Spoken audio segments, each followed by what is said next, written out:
The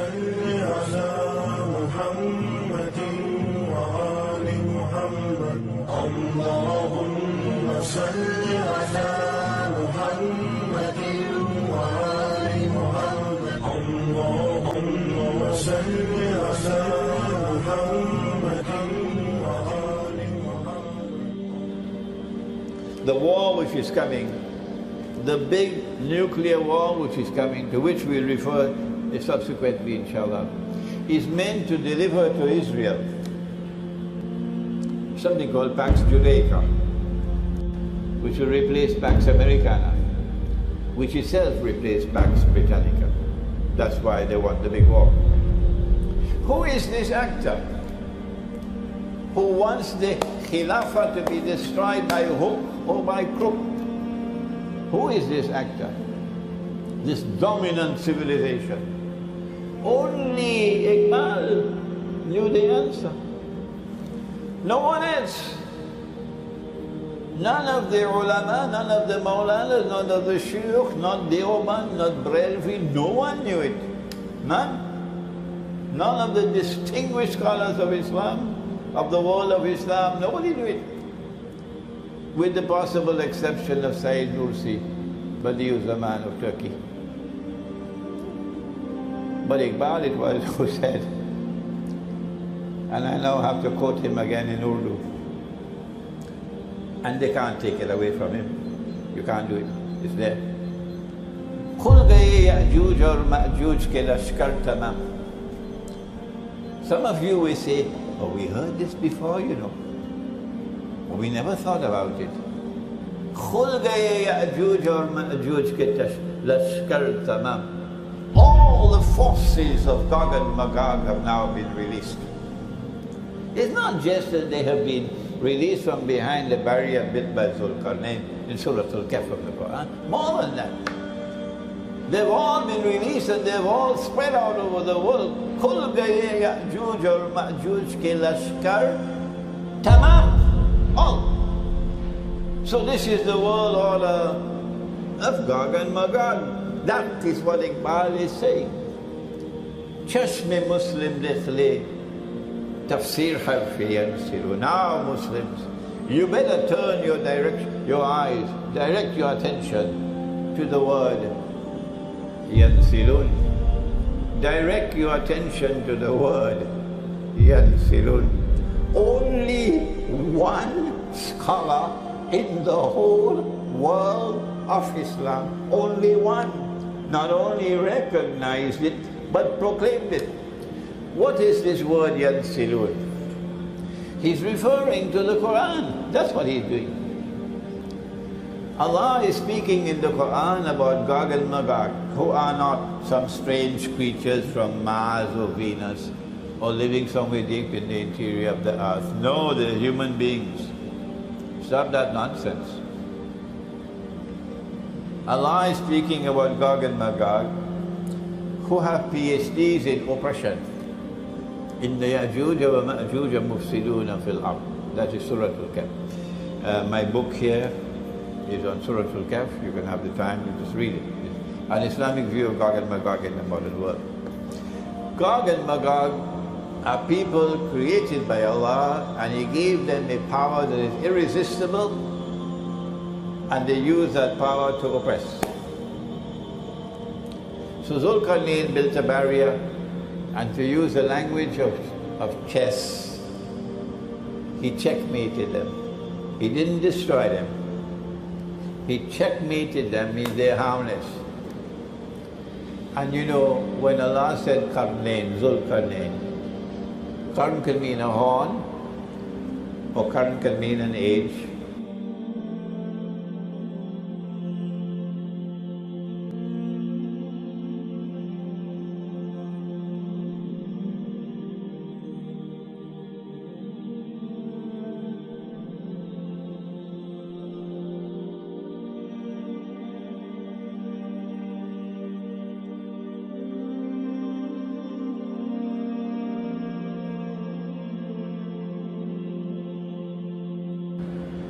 So Surah Al-Kahf is speaking about Zulkarnain, who will manifest power on 2 occasions. And on 2 occasions he's going to checkmate GOG and MAGOG. The first time he did it by building a barrier. And we know where it was located. From the Quran, do your homework. Where is my book? Yes, this one. It was there in the Caucasus Mountains, the Black Sea. And Crimea commands the Black Sea. If you control Crimea, you control the Black Sea. Did you hear that? This is the first time. And Allah is saying there's a second time. That power is going to re-emerge in that part of the world. And that power is going to do the same thing it did the first time. It's going to checkmate them, and NATO can do nothing to stop it. Praise be to Allah who allowed us to understand the Quran.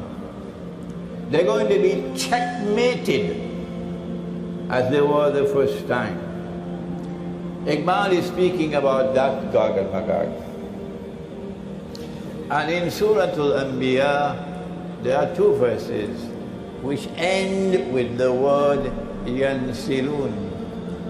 Chashme Muslim dekhli tafsir harfi yansilun. In Surah Al-Anbiya, Allah says, وَحَرَامٌ عَلَى قَرْيَةٍ أَهْلَكْنَاهَا. Allah speaks of a town which He destroyed. And having destroyed that town, He expelled the people. And then placed a ban on them that they can never return to reclaim that town as their own. Until when? حتى إذا فتحت يأجوج ومأجوج. Until GOG and MAGOG are released. فتحت, فتح, to open. Until Fatiha, Surah Al-Fatiha, opening. فتحت, until GOG and MAGOG are released. وهم من كل حدب ينسلون. And after being released, they spread out in all directions, taking control of the world in the world order of GOG and MAGOG.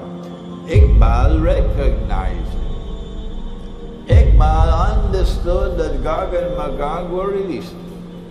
Iqbal understood that we have lost the Khilafah because of GOG and MAGOG. And Iqbal knew that the Khilafah cannot be restored so long as GOG and MAGOG control the world. He knew it. And he said it. But I want to take you now back to that spot in the Caucasus Mountains, because we want to fine-tune our attempt to identify GOG and MAGOG.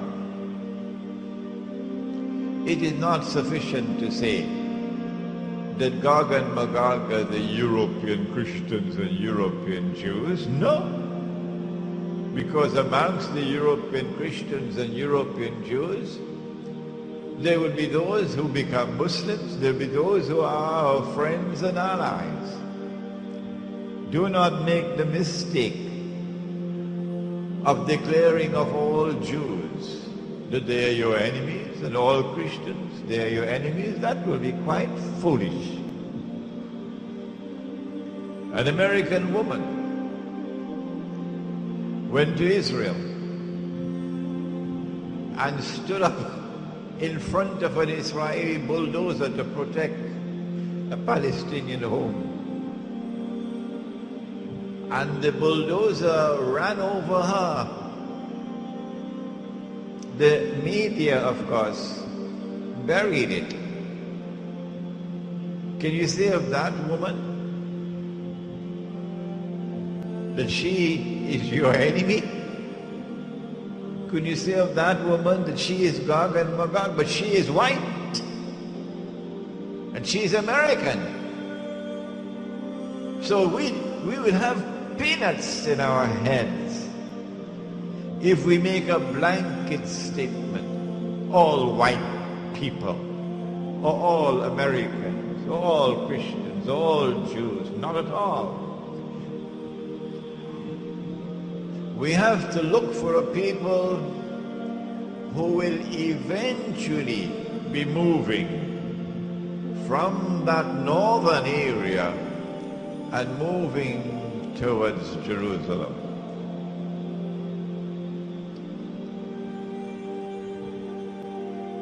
Shortly after the death of the Prophet sallallahu alaihi wasallam, something very mysterious happened in that part of the world that historians have chosen to bury. A tribe called the Khaza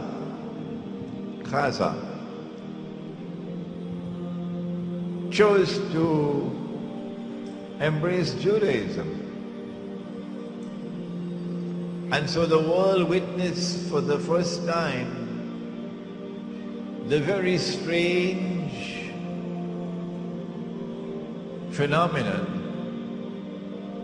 of a non-Semitic people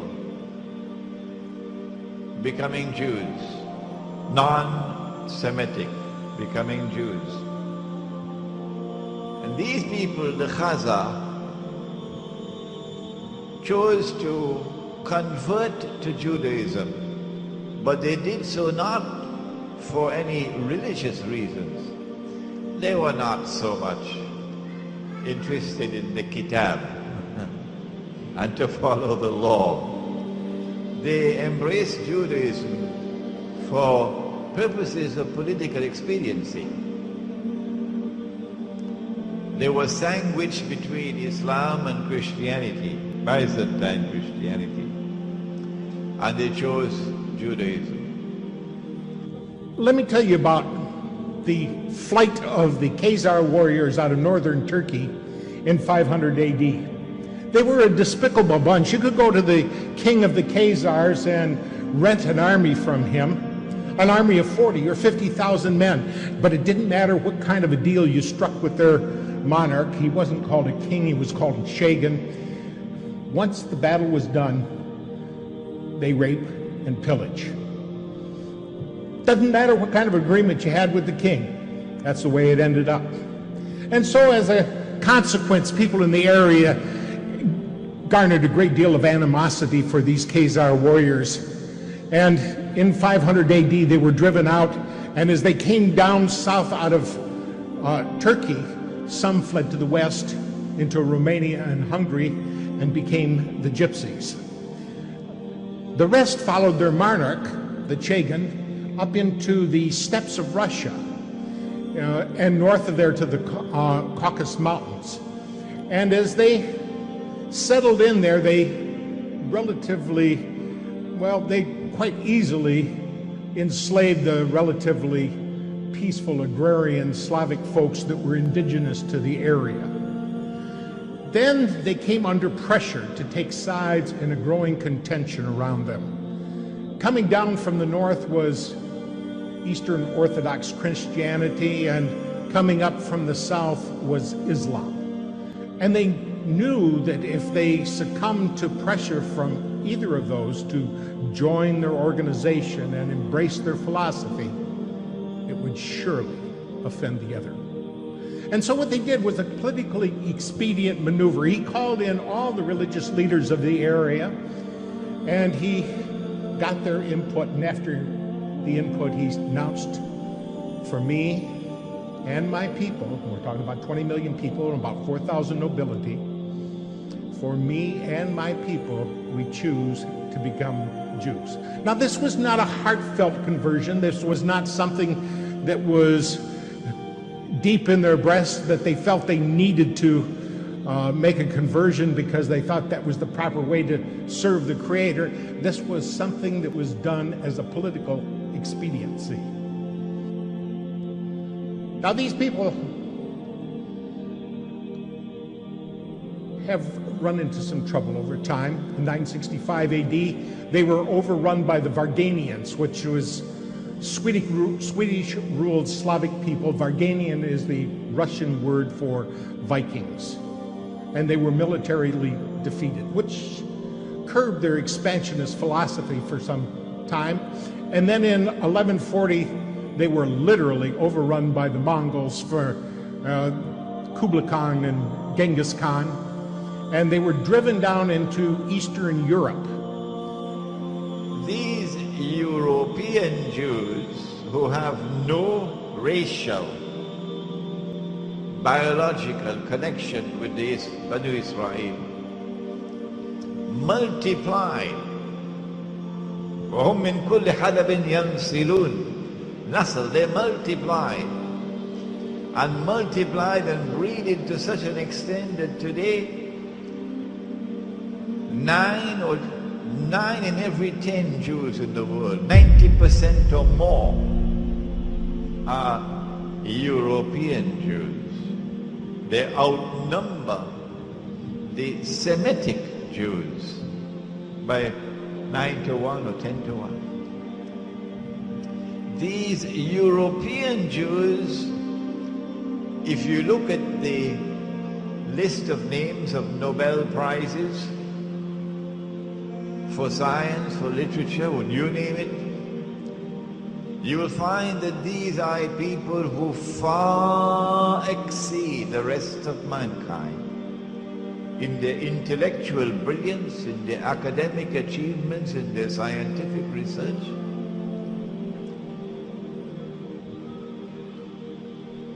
They are a people different from the rest of mankind. And then you find that these Khaza who became Jews also chose to become Christians. So you have the Khaza infiltrating the camp of Judaism and infiltrating the camp of Christianity as well. And from the ranks of these Khaza Jews and Khaza Christians, the emergence of the Jewish-Christian alliance can be traced.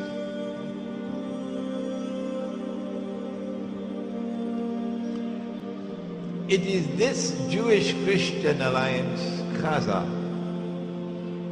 which eventually gives birth to the Zionist movement. The Zionist movement has absolutely nothing to do with Banu Israel.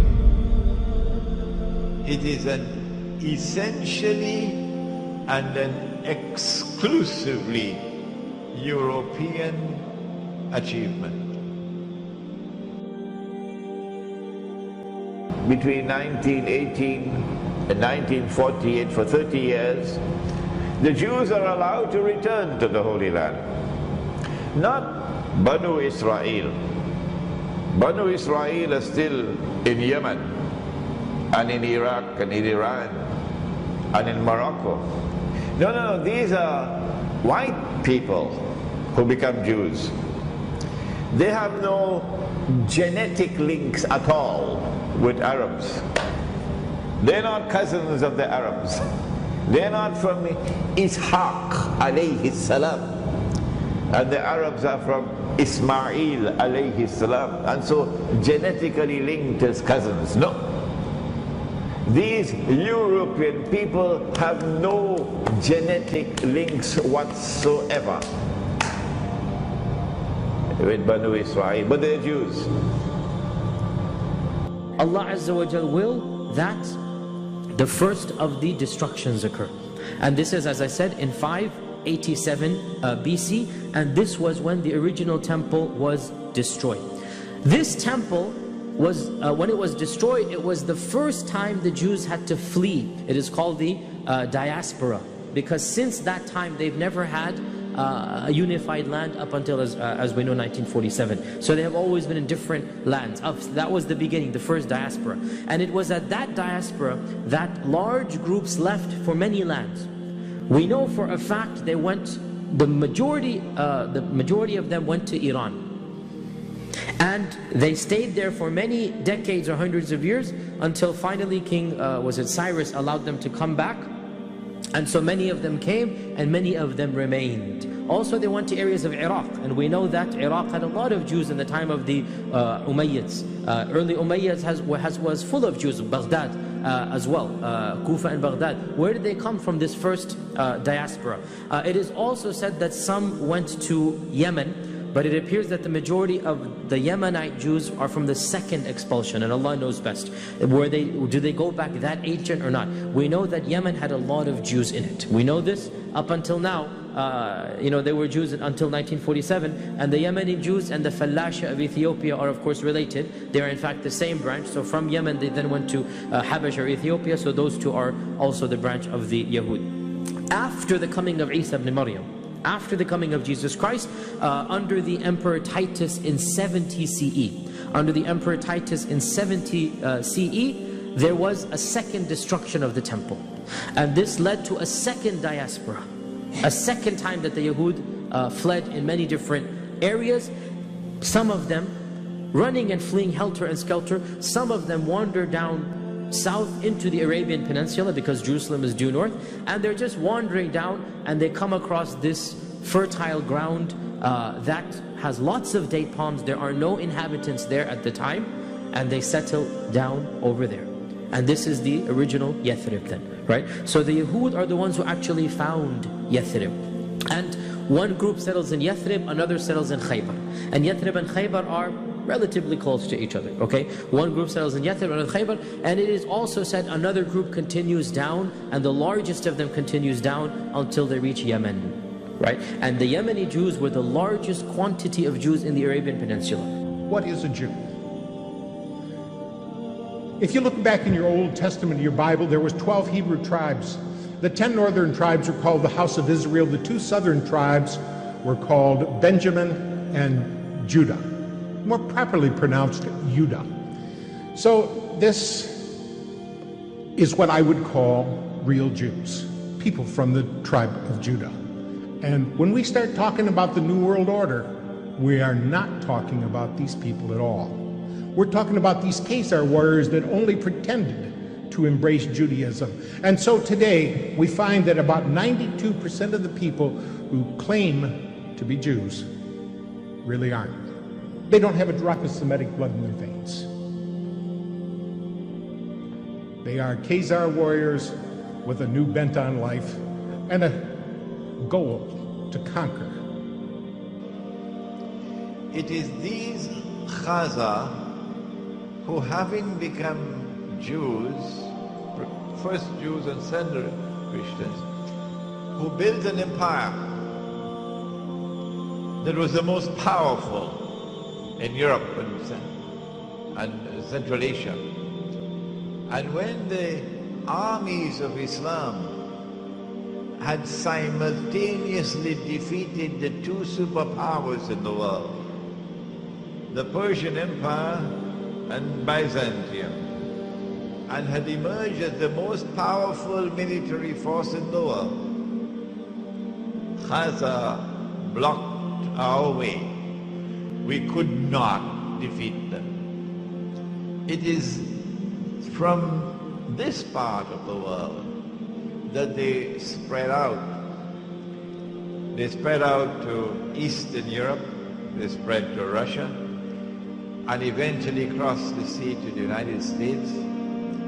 And they are at the heart of the revolutions which transformed Europe from Christendom into modern Western civilization.